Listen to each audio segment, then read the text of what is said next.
Hello guys, welcome to tech Tyagi. और आज हम पढ़ने वाले हैं मल्टीपल इनहेरिटेंस। तो इस वीडियो में मैं मल्टीपल इनहेरिटेंस के सारे इंपॉर्टेंट पॉइंट्स कवर करने वाला हूं। और मल्टीपल इनहेरिटेंस क्या होती है वो मैं फुल एंड डिटेल्ड वे में आपको एक्सप्लेन करूंगा, उसका सिंटेक्स बताऊंगा और एक एग्जांपल की हेल्प से उसको एक्सप्लेन करूंगा। ठीक है, तो मल्टीपल इनहेरिटेंस क्या होती है? मल्टीपल इनहेरिटेंस में दो या दो से ज्यादा बेस क्लास होती है और एक डिराइव क्लास होती है जो उनसे डिराइव हो रही होती है, मतलब उनके फीचर्स इनहेरिट कर रही होती है। देखो, जैसे ये हमारे पास दो बेस क्लास हैं, base class 1 and base class 2। ये दोनों हमारी बेस क्लास है और इन बेस क्लास को इनहेरिट कर रही है हमारी ये derive class.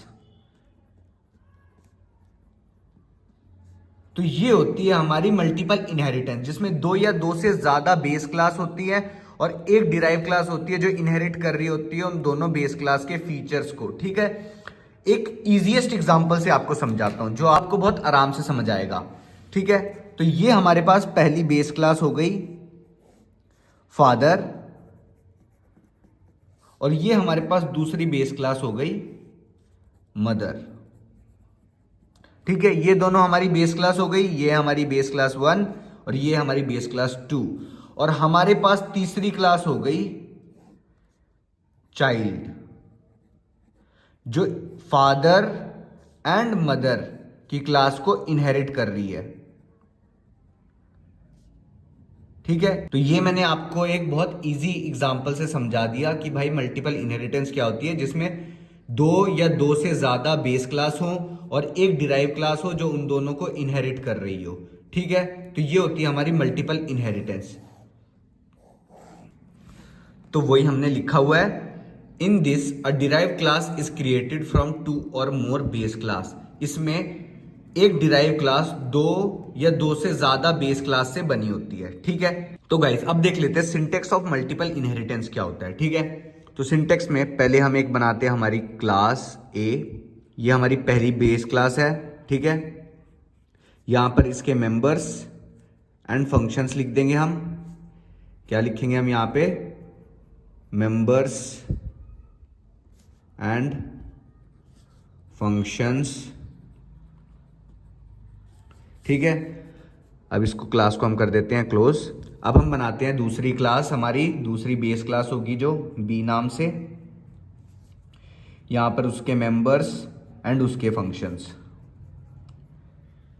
Members and functions. ठीक है, और इस क्लास को हम कर देते हैं क्लोज। अब हम बनाते हैं डिराइव क्लास। अब ये जो हमारी डिराइव क्लास सी है, ये इन दोनों क्लास को इनहेरिट करेगी अपने अंदर। तो यहां पर हम क्या लिखते हैं? Visibility modifier. जो भी इसका विजिबिलिटी मॉडिफायर होगा, पब्लिक, प्राइवेट या फिर प्रोटेक्टेड, मोस्टली पब्लिक ही यूज करना आप। विजिबिलिटी मॉडिफायर ऑफ ए, फिर हम लगाएंगे कॉमा, फिर वापस लिखेंगे विजिबिलिटी मॉडिफायर ऑफ बी। ठीक है, अब हम जो ये हमारी डिराइव क्लास है उसके मेंबर्स एंड फंक्शंस यहां पर डिराइव लिख देंगे, मेंबर एंड फंक्शंस। ओके, और यहां पर हम हमारी क्लास को कर देंगे क्लोज। ठीक है, ये होता है हमारा सिंटेक्स मल्टीपल इनहेरिटेंस का। यहां पर आप ऐसे लिख सकते हो, members and functions of base class 1 and ये क्या है? Members and function of base class 2 और members and functions of derived class. ठीक है, तो ये होता है हमारा सिंटेक्स मल्टीपल इनहेरिटेंस का। अब देख लेते हैं एक एग्जांपल। तो गाइस अब मैं आपको बताता हूं एग्जांपल ऑफ मल्टीपल इनहेरिटेंस। ठीक है, तो पहले हम हमारी पहली बेस क्लास बनाते हैं। बेस क्लास का नाम रखते हैं हम स्टूडेंट। तो ये हमारी पहली बेस क्लास है स्टूडेंट। स्टूडेंट का एक फंक्शन बना लेते हैं हम, जिसको हमने पब्लिक डिक्लेयर किया। फंक्शन का नाम रख देते हैं हम स्टूडेंट नेम, एस नेम। ठीक है, तो जब स्टूडेंट नेम फंक्शन कॉल हो तो आउटपुट स्क्रीन पे क्या प्रिंट हो जाए, स्टूडेंट का नाम जो कि है वान।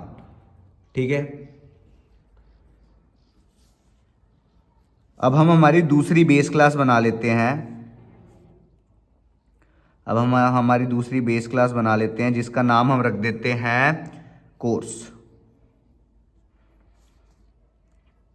ठीक है, तो इसमें भी हम इसका एक फंक्शन बना लेते हैं। तो फंक्शन का नाम हम रख देते हैं course name, that is C name. और जब सी नेम वाला फंक्शन कॉल हो तो आउटपुट स्क्रीन पे क्या प्रिंट हो जाए, BCA। ठीक है, अब इसको हम कर देते फंक्शन को क्लोज, ये हमने कर दी क्लास क्लोज। अब हम बनाते हैं हमारी डिराइव क्लास जिसका नाम मैं रख देता हूं पोजीशन। ठीक है, अब इसमें हम इनहेरिट कर लेते हैं हमारी पहली बेस क्लास को। विजिबिलिटी मॉडिफायर लगा दिया हमने पब्लिक और नाम लिख दिया हमारी पहली बेस क्लास का स्टूडेंट। अब कॉमा लगा के हम हमारी दूसरी क्लास को भी इनहेरिट कर लेते हैं जिसका क्या नाम है, पहले हम लगा देते हैं विजिबिलिटी मॉडिफायर पब्लिक और फिर हमारी क्लास का नाम है कोर्स। ठीक है, तो इससे हमें यह पता चलता है हमारी class student and class course inherit हो चुकी है हमारी डिराइव क्लास पोजीशन में। तो हमने दो बेस क्लास को हमारी एक डिराइव क्लास में इनहेरिट कर लिया, तो ये क्या होता है, मल्टीपल इनहेरिटेंस हो गया। अब हम बना लेते हैं डिराइव क्लास का एक फंक्शन जिसका हम फंक्शन का नाम रख देते हैं रैंक। जब भी रैंक नाम का फंक्शन कॉल होगा तो आउटपुट स्क्रीन पे क्या प्रिंट होएगा, आउटपुट स्क्रीन पे प्रिंट होएगा टॉपर। ठीक है, तो आउटपुट स्क्रीन पे प्रिंट होएगा टॉपर। अब हम हमारा फंक्शन कर देते हैं क्लोज एंड क्लास कर देते हैं डिराइव क्लास को क्लोज। अब हम बनाते हैं हमारा मेन फंक्शन जो कि है इंट मेन। अब हमारे मेन फंक्शन में हम बनाएंगे खाली हमारे डिराइव क्लास का ऑब्जेक्ट। अब ये हमारे डिराइव क्लास का ऑब्जेक्ट ही हमारे बेस क्लास के फंक्शन को कॉल कर देगा और हमारी सेकंड बेस क्लास के फंक्शन को भी कॉल कर देगा और फिर ये अपने डिराइव क्लास के फंक्शन को भी कॉल कर देगा। और ये कॉल इसलिए कर पाएगा क्योंकि हमने तीनों फंक्शंस को पब्लिक डिक्लेयर कर रखा है। ठीक है, तो हमने बनाया हमारी डिराइव क्लास का नाम जो कि है पोजीशन और नाम रख दिया हमारे ऑब्जेक्ट का P। अब हम हमारे पहले बेस क्लास के ऑब्जेक्ट को कॉल करते हैं जिसका नाम है P.sname। sname नाम के फंक्शन को कॉल कर दिया हमने हमारे। अब हम हमारे दूसरी बेस क्लास के फंक्शन को कॉल करते हैं जिसका नाम है CName।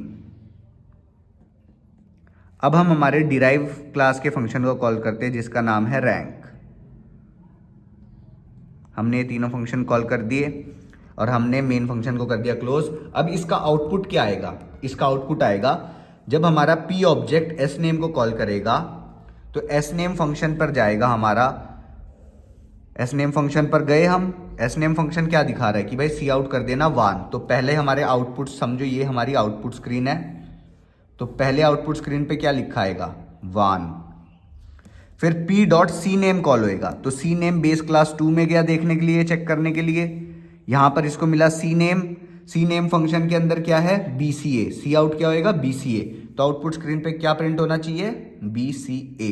ठीक है, फिर P.rank पे गया फंक्शन पे जो कि डिराइव क्लास में है। फिर रैंक में इसने देखा क्या है, क्या लिखा है सी आउट में टॉपर, तो क्या प्रिंट होएगा टॉपर। तो ये आ जाएगा हमारा आउटपुट और ये मैं आपको नेक्स्ट वीडियो में एक प्रोग्राम में भी समझाऊंगा, तब आपको एकदम अच्छे से समझ में आ जाएगा कि आउटपुट में 1 BC एंड टॉपर कैसे आ रहे हैं। एक चीज को मैं नेक्स्ट वीडियो में और डिटेल्ड वे में समझाने वाला हूं आपको, तो प्लीज वो जरूर देखना। तो अब मैं आपको बता देता हूं मल्टीपल इनहेरिटेंस क्या कहती थी। तो मल्टीपल इनहेरिटेंस क्या कहती थी, हमारे पास दो बेस क्लास होंगे, जैसे हमारे पास यहाँ पे दो बेस क्लास है और एक डिराइव क्लास है। ठीक है, तो जो एक डिराइव क्लास होगी वो इनहेरिट करेगी दो बेस क्लास को, जैसे हमने यहाँ पे इनहेरिट कर दिया।